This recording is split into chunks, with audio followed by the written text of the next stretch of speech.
కు అమరత్వం అనేటువంటిది ఎలా లభిస్తుంది అంటే బృహదారణ్యక ఉపనిషత్తు చెప్తుంది కేవలం సూర్య ఉపాసన వల్లే అని. కాంతి ప్రదాత అయిన సూర్యుణ్ణి మిత్రుడిగా మానవులు అనాదిగా భావించడం అనేటువంటిది సంప్రదాయం.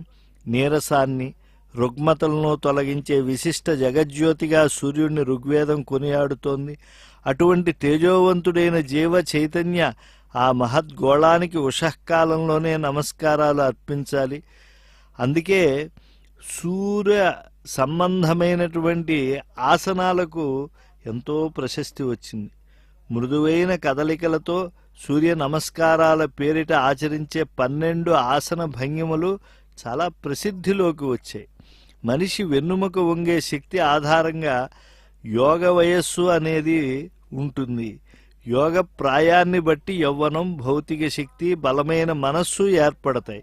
శరీరాన్ని ఎలా పడితే అలా స్వాధీనంలో ఉండేలా, వెన్నుముక సులువుగా వంగేలా ఉంచుకునేందుకు అవసరమైన సరళతర ఆ సూర్య నమస్కారాదులు మన సంప్రదాయంలో భాగమైపోయి 12 ఆసనాలు వేయడం వల్ల శరీరంలో బిగువులు తొలగడం, విషపదార్థాలు కరిగిపోవడం, దేహ కదలికలు సులువవడం, కీళ్లు వదులవడం జరిగి నరాల కండరాల వ్యవస్థ సమతుల్యంగా పనిచేస్తుంది. దృష్టి, వినికిడి, వాసన, రుచి శక్తులు పెరుగుతాయి. అంతేకాకుండా వ్యాధి నిరోధక శక్తి పెరిగి శరీరం తేలికగా, తేజోవంతంగా, శక్తివంతంగా తయారవుతుంది. దేహంలోని వ్యవస్థలన్నీ మెరుగుపడి అవయవాలు మలినరహితమై శక్తివంతమవుతాయి.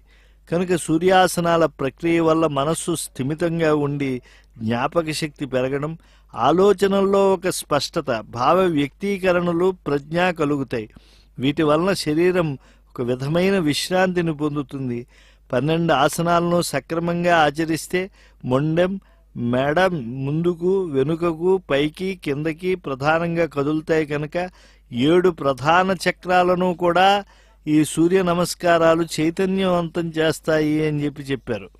కనుక మనం ఎప్పుడూ కూడా ఓం రవయే నమః, ఓం సూర్యాయ నమః, ఓం భానవే నమః, ఓం ఖగాయ నమః, ఓం పూష్ణే నమః అని స్పష్టంగా గట్టిగా చెబుతూ, ఓం హిరణ్యగర్భాయ నమః, ఓం మరీచాయ నమః, ఓం ఆదిత్యాయ నమః, ఓం సవిత్రే నమః, ఓం అర్కాయ నమః అని చెప్పి ఆ యొక్క అర్కపత్రములతో ప్రభావముతో ఉండేటువంటి ఆ దివ్య శక్తిని మనలోకి ఆవాహనం చేసుకుంటూ, అలాగే ఓం భాస్కరాయ నమః అని పరిపూర్ణం చేసుకోవాలి.